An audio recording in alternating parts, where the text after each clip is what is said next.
Oke, selamat malam teman-teman. Kembali lagi bersama saya. Oke, kali ini kita akan mendengarkan obrolan Detik Finance dengan Ketua Satgas kita, Pak Tongan Lobing, tentang VTube. Oke, marilah kita dengar bersama-sama. Datang di podcast Tolak Miskin Detik Finance.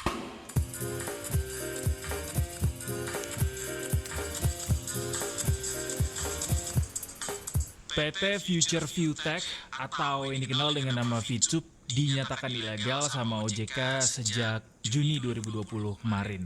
Tapi ternyata member lama dari VTube ini ternyata masih gentayangan Detikers buat narik banyak anggota baru. Mereka menawarkan iming-iming keuntungan dengan cara menonton iklan di aplikasi tersebut. Di media sosial, salah satunya di Facebook, itu ada grup Facebook yang diberi nama VTube Share Info dengan total 28.000 member yang terpantau masih ramai buat mempromosikan aplikasi VTube ini. Nah, dari pantauannya Detikcom, beberapa member dalam grup ini ada yang kasih klarifikasi terhadap status dari Satgas Waspada Investasi yang kemarin itu di Juni 2020 sudah menyatakan bahwa VTube ini adalah entitas yang ilegal. Jadi belum dapat izin Detikers. Sekaligus para member dalam grup yang ada di Facebook ini meyakinkan bahwa VTube ini adalah bisnis yang legal dan menguntungkan walaupun belum dapat izin legal sama sekali dari otoritas terkait. Padahal kita sama-sama tahu bahwa sejak Juni 2020 kemarin itu Satgas Waspada Investasi sudah menetapkan VTube sebagai kegiatan usaha yang dilarang dan masuk dalam daftar investasi ilegal alias bodong karena investasi uang tanpa izin ini menawarkan keuntungan 200.000 sampai 70.000 hanya dengan mengklik iklan. Jadi garis besarnya adalah atau garis bawahinya adalah investasi ini belum mendapatkan izin dan sehingga ditetapkan sama Satgas Waspada Investasi sebagai investasi yang ilegal alias bodong.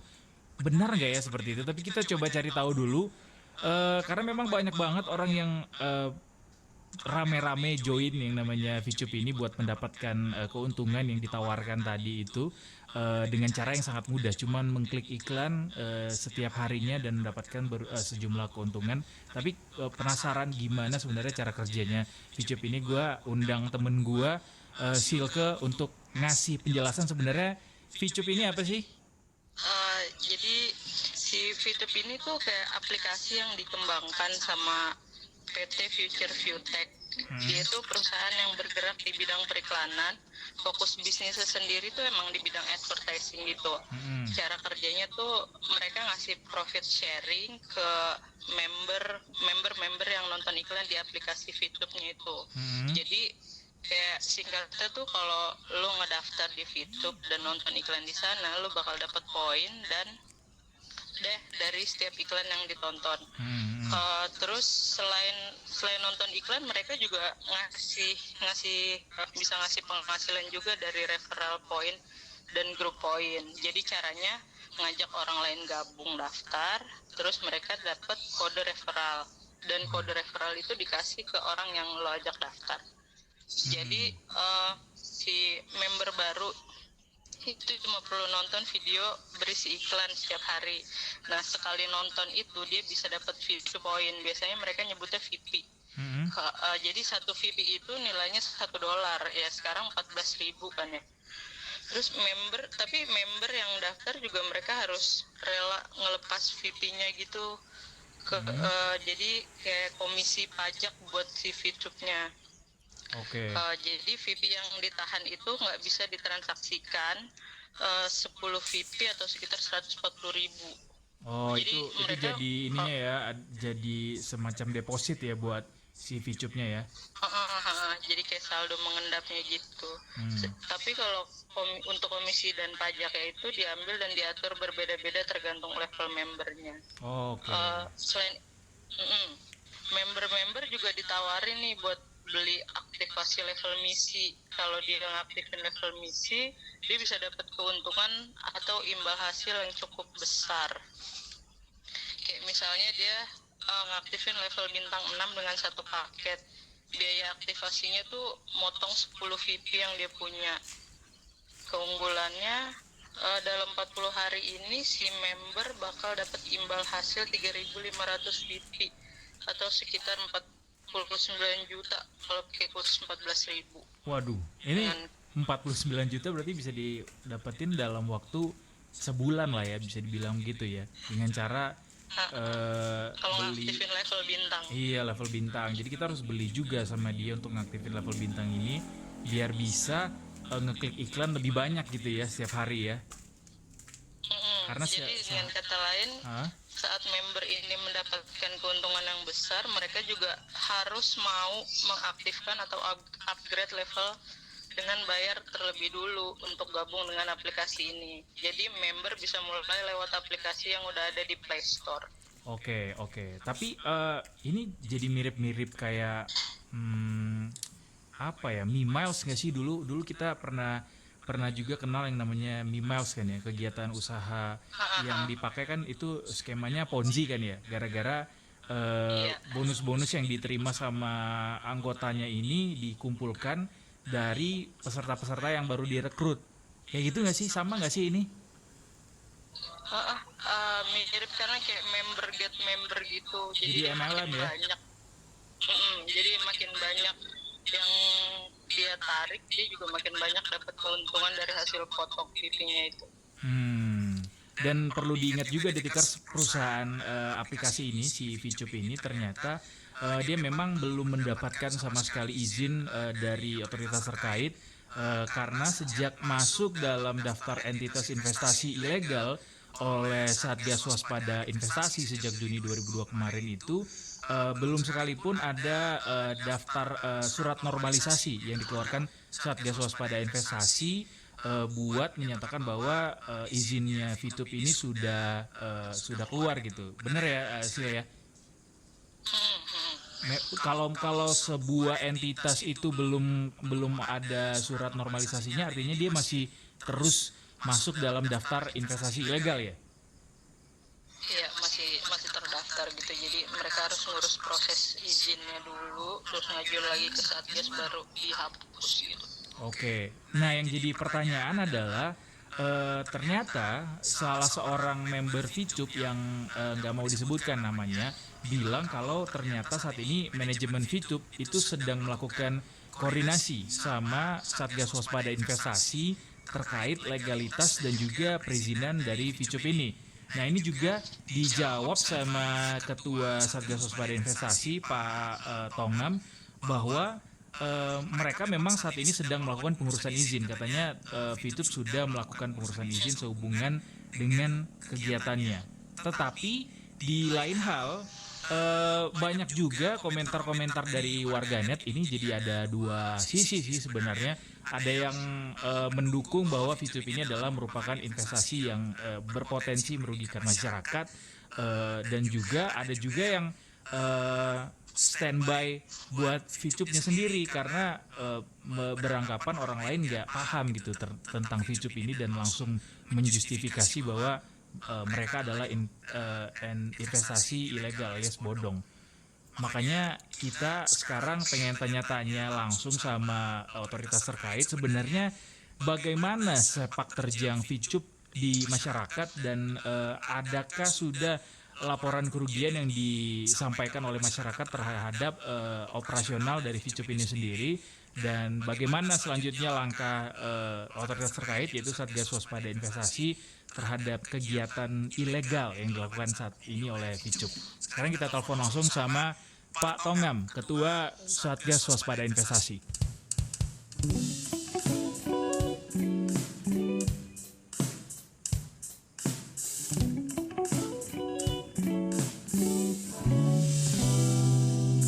Pak Tongam, ini kan VTube ini ternyata masih banyak masih melakukan kegiatan operasional di lapangan di masyarakat. Sementara Satgas Waspada Investasi sendiri sudah merilis bahwa entitas ini ilegal kegiatannya karena belum dapat izin sama sekali dari SWI begitu.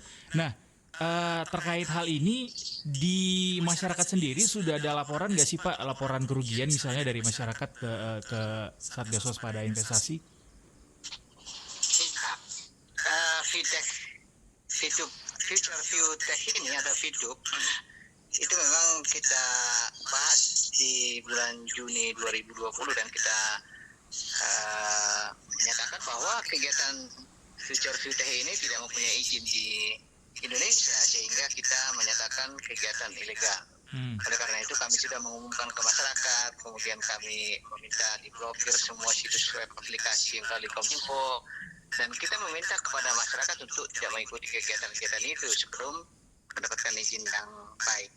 Namun demikian sampai saat ini belum ada pengaduan mengenai masyarakat yang dirugikan oleh fintech ini, karena memang kami meyakini masyarakat kita sudah semakin cerdas, tentu tidak terjebak dengan kegiatan-kegiatan yang akan merugikan mereka. Jadi masyarakat saat ini yang mengadukan hanya mengatakan bahwa saat ini ada operasional hidup, tapi belum ada yang dirugikan karena operasional hidup ini. Pak, tapi kan kenyataannya saat ini Vicupnya sendiri masih berjalan nih Pak, operasionalnya di lapangan, dan masih banyak, bahkan makin banyak sepertinya masyarakat yang ikut jadi member begitu Pak. Dari Satgas Waspada Investasi sendiri, tindak lanjutnya apakah akan mengajak otoritas terkait lainnya untuk menghentikan kegiatan operasionalnya atau gimana Pak tindak lanjutnya? Ya, jadi itu memang dari dua sisi. Yang pertama, Satgas Waspada Investasi yang merupakan koordinasi dari berbagai 13 kementerian lembaga sudah mengumumkan hal ini, dan ini kita meminta masyarakat untuk tidak mengikuti apabila memang kegiatan-kegiatan ilegal. Di sisi lain, masyarakat kita juga harusnya memahami dan mengerti bagaimana kita telah menyampaikan kepada masyarakat agar kegiatan-kegiatan yang tidak mendapatkan izin supaya tidak diikuti.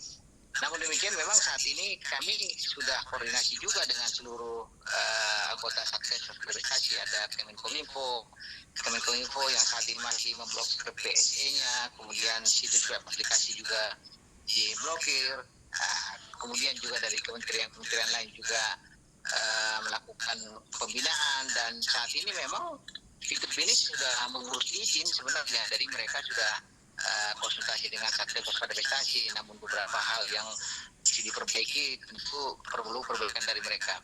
Nah, yang pasti adalah apabila kegiatan itu sudah mendapatkan izin dari otoritas, ini bisa dinormalisasi sepanjang memang kegiatan-kegiatan itu telah sesuai dengan peraturan perundang-undangan. Beberapa hal yang tentu kami minta kepada Fitup untuk membenahi kegiatan-kegiatan ini adalah untuk menertibkan komunitasnya. Karena mereka juga mengatakan bahwa banyak komunitas-komunitas Fitup yang mengatasnamakan Fitup yang mengambil kesempatan untuk mendapatkan keuntungan melalui Fitup. Nah, ini yang perlu tertibkan oleh mereka. Jangan sampai ada Fitup-Fitup komunitas yang justru merusak nama baik mereka nanti kalau memang kegiatan itu sudah dinormalisasi. Nah, ini yang perlu ditertibkan. Kemudian yang kedua adalah, walaupun mereka saat ini sudah mendapatkan izin industri, izin dari PSE, mungkin dari izin dari OSS, tetapi kegiatan-kegiatan ini berdasarkan diskusi kami dengan mereka, ada beberapa hal yang perlu diperbaiki. Yang pertama adalah bahwa mereka tidak boleh menggunakan uang asing selain rupiah dalam transaksinya. Nah, itu, dan mereka berjanji memperbaiki. Kemudian juga kita juga menyampaikan bahwa Fitup ini kan kegiatan jasa periklanan, sehingga harusnya memang tidak ada sistem referral di sana yang merupakan ciri khas dari multi level marketing.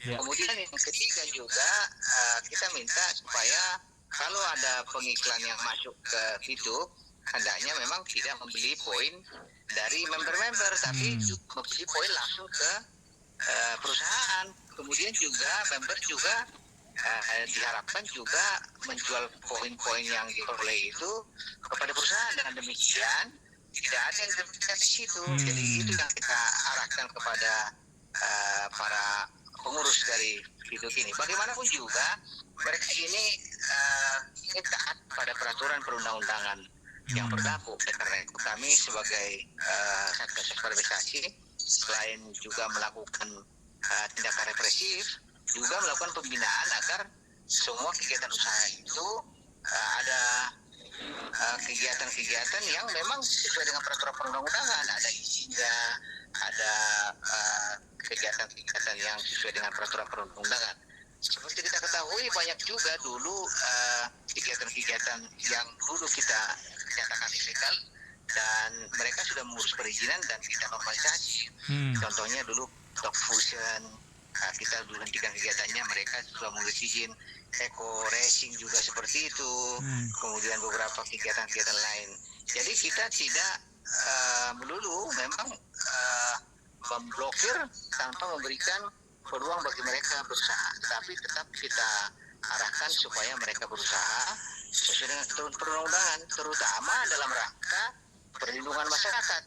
Yang kami harapkan dari setiap perusahaan seperti ini adalah ada nilai tambah bagi perekonomian Indonesia, tentunya memberikan kontribusi dalam rangka peningkatan terutama sisi ekonomi para masyarakat yang mengikuti.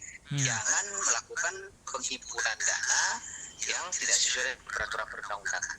Itu yang kami sampaikan saran ke Fituk, dan mereka kelihatannya memang akan menuruti saran dan pembinaan dari kami Satgas Supervisasi dari tugas Kementerian Lembaga, dan kita lihat nanti bagaimana perkembangan pengurusan izinnya. Kalau memang sudah clear, kita akan kaji kembali dan kita akan monitor pelaksanaan kegiatan dari Fituk ini. Oke, Pak Tongam, kalau dilihat dari sisi operasionalnya kan dulu tuh kita sempat tahu bahwa ada yang namanya Mimiles yang juga dihentikan operasionalnya karena himpun dana dari masyarakat, terus ada top up juga, sistem top up, kegiatan usaha periklanan juga ada juga di situ Pak, dan tanpa izin. Dari sisi rasionalitas juga kita lihat kalau dari si Fitupnya sendiri kurang rasional nampaknya, dan seperti menggunakan skema Ponzi gara-gara bonus-bonus yang diterima para anggota ini dihimpun dari peserta baru yang direkrut. Nah, kalau dilihat dari kegiatan yang mereka lakukan saat ini, kalau dari SWI-nya sendiri Pak, Satgas Waspada Investasi, hasil penelusurannya terhadap kegiatan yang dilakukan Fitup ini sendiri sejauh ini gimana Pak penilaiannya? Iya, ini tentu berbeda dengan Mimiles. Mimiles itu sama sekali nggak ada izin. Mereka itu hanya izin untuk melakukan edukasi kemudian mereka melakukan penghimpunan dana dengan top up. Contohnya 3 juta dapat motor, 7 juta dapat Fortuner, 11 juta dapat Alphard. Ini berbeda sekali. Jadi juga tidak tanpa bekerja juga bisa melakukan organis. Memang itu sangat-sangat tidak mungkin ada kegiatan operasi seperti itu, dan saya kira Dimas itu walaupun ngurus izin dimanapun tidak akan bakal bisa dapat seperti itu izin. Nah, Fitup ini yang sesuai dengan yang kita diskusikan, fokusnya adalah tidak merupakan kegiatan skema Ponzi dan tidak merupakan kegiatan member get member. Tetapi prinsip utama yang disampaikan ke kami oleh mereka, dan tentunya ini sangat menarik dan merupakan suatu, menurut kami bisa jadi menjadi inovasi juga, bahwa prinsip utamanya mereka tidak mengumpul dana dari masyarakat. Jadi tidak ada pembayar dari masyarakat. Ini yang kita pegang. Jadi tidak ada istilah masyarakat bayar. Itu yang paling utama. Kemudian prinsip yang kedua, karena memang ini adalah jasa, nah kita juga sangat hati-hati. Ini kan masyarakat diminta untuk menonton iklan. Kemudian atas menonton iklan itu diberi poin. Nah, ini dari isu ilustrasi yang kita dapatkan dari mereka adalah seperti contohnya YouTube. YouTube ini YouTubersnya kan mendapatkan uang dari YouTube karena ada pengiklan masuk ke sana, di mana viewersnya tentu mendapatkan informasi dari YouTubers dan ada slot iklan di sana, sehingga YouTubers itu mendapatkan uang di sana kan, tetapi penontonnya nggak dapat uang kan, viewersnya nggak dapat. Nah, yang menjadi perhatian kita di dalam YouTube ini yang mereka prestasikan, walaupun memang kita tetap analisis dan kaji bahwa YouTube ini yang nontonnya itu yang dibayar. Itu jadi seperti itu. Nah, kalau demikian berarti memang masyarakat kita yang mengikuti YouTube tidak dikumpulkan dana, tetapi mereka justru mendapatkan keuntungan karena menonton iklan. Seperti itu kira-kira. Tetapi kita juga paham nilai menonton iklan ini, tentu para pengiklan pun akan sangat cerdas tentunya. Karena apa? Pengiklan ini kan akan bisa mendapatkan uang kalau ada yang beli, bukan karena ada yang menonton, kan gitu. Betul. Jadi kita juga, karena ini juga nanti kalau memang tetap pengiklan itu masukkan iklannya di VTube, tetapi ternyata barangnya nggak laku jual, otomatis mekanisme pasar kan berlaku. Betul. Kalau memang dia nggak laku, otomatis dia tidak akan ada yang membeli. Betul. Hanya untuk, oleh karena itu VTube ini kalau memang dia ingin berhasil, ya harus juga penontonnya itu mungkin akan beli produk-produk yang dikeluarkan. Itu kita kasih ke mekanisme pasar saja. Jadi pada dasarnya kita positif saja berpikir sepanjang dia tidak mengimpun dana, tidak merugikan masyarakat. Tetapi kalau dia menawarkan contohnya iklan-iklan ditonton oleh para member dan memang tidak beli, otomatis pengiklan juga nggak mungkin ada yang datang, kan gitu kan. Betul. Jadi kalau umpamanya kita biarkan juga dia makan seperti itu, ya memang tidak akan ada pengiklan yang masuk ke YouTube kalau memang tidak memberikan keuntungan, kan bisnis namanya. Jadi menurut saya sih memang secara logika kita kalau sepanjang dia mendapatkan perizinan dari otoritas yang sudah terkait dan kemudian dia beroperasi, ternyata pengiklannya nggak ada yang datang sementara dia tidak mengimpun dana dari masyarakat. Nah ini kan bagaimanapun juga bisnis harus jalan kalau memang ada biaya yang dipenuhi. Ada pengiklan. Sama seperti ini. Kalau iklan nggak ada, dari mana YouTube mau bayar mereka, kan begitu kan? Betul. Pak, ini itu juga ditonton oleh YouTubers, ya belum tentu juga. Ini kan gitu juga. Seperti itu mereka menjelaskan, dan ini memang menarik. Artinya kita harus membuka peluang juga bagi inovasi-inovasi yang memang meningkatkan pendapatan masyarakat tanpa merugikan masyarakat. Kalau kami lihat sebenarnya ini yang perlu dipahami bahwa kegiatan-kegiatan seperti VTube ini kalau memang dia berlaku hukum pasar, artinya penontonnya dibayar tapi iklannya nggak ada, ya pasti dia tutup, kan gitu kan. Nah, itu jadi itu. Oke, Pak, ini kan berarti saat ini kan VTube masih belum mendapatkan izin Pak untuk melaksanakan operasionalnya. Dan sementara di lapangan mereka kelihatannya sudah ada izin, sudah di OSS sudah ada, mereka sudah kirim ke kami dari Kementerian Perindustrian juga sudah ada. Mereka sudah kirim ke kami. Kami saat ini sedang menganalisis mengenai bagaimana kegiatan itu sesuai dengan perizinan. Jadi sudah beberapa bulan ini mereka mengirim surat ke kami dan sudah ada 2 kali masalah kami bahas dengan VTube, dan kami masih belum yakin. Sudah 2 kali, mungkin nanti kita akan bahas lagi, saya nggak tahu, mungkin dalam waktu dekat untuk melihat perkembangan di lapangan. Tetapi kami juga mengharapkan VTube menertibkan semua komunitas-komunitasnya. Jangan sampai ada VTube lain yang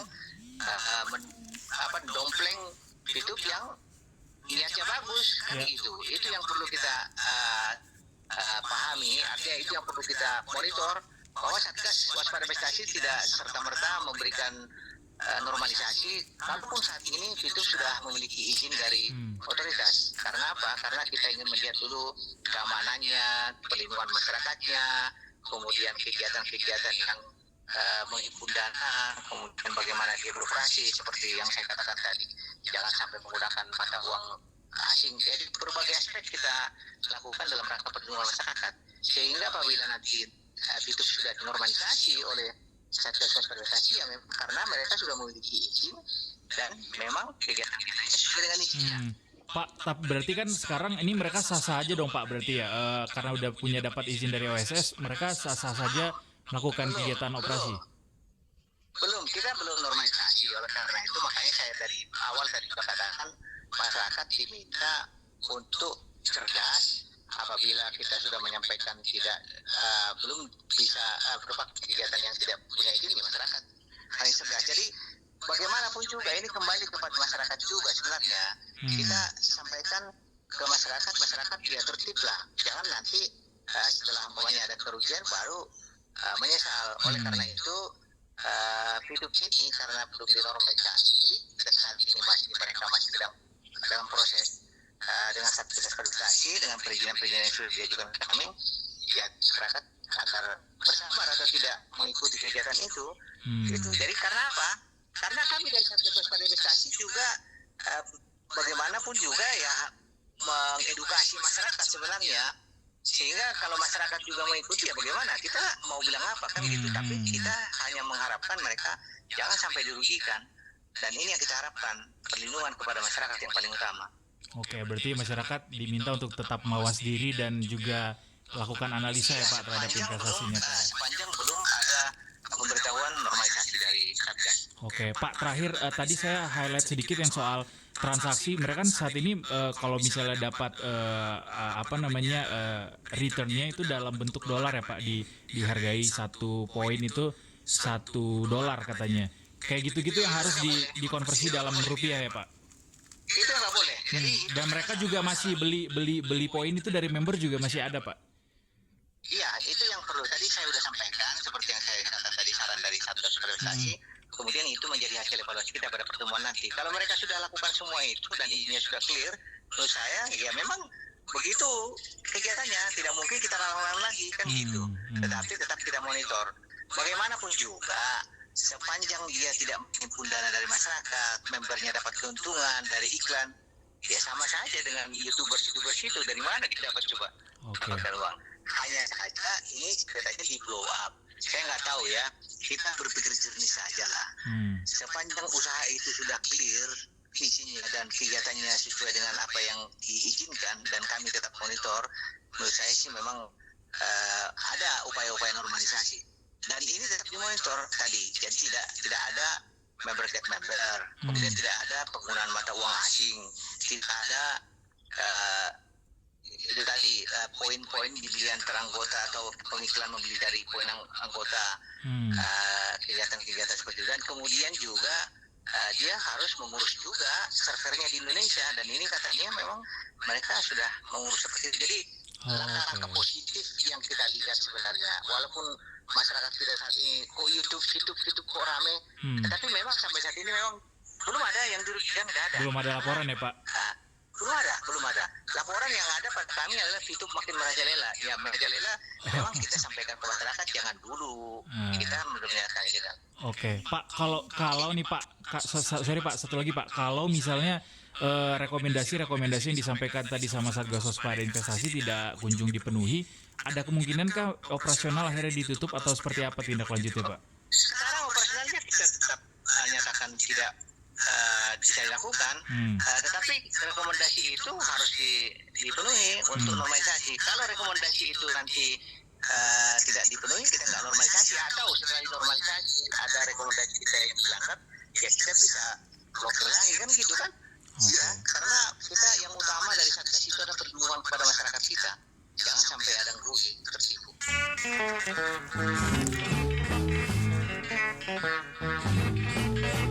Jadi semuanya kembali ke masyarakat, apapun investasi atau tindakan perencanaan keuangan atau apapun itu yang dilakukan oleh masyarakat untuk mendapatkan imbal hasil harus dipikirkan lagi secara matang, harus dianalisa, harus melakukan riset. Jangan mudah percaya sama segala macam ciri mengenai investasi bodong di mana sejumlah keuntungan besar bisa kita dapatkan dengan sedemikian cepatnya. Semua tetap harus ada analisa dan masuk ke common sense-nya kita. Jangan sampai tergiur lagi-lagi sama yang namanya investasi bodong.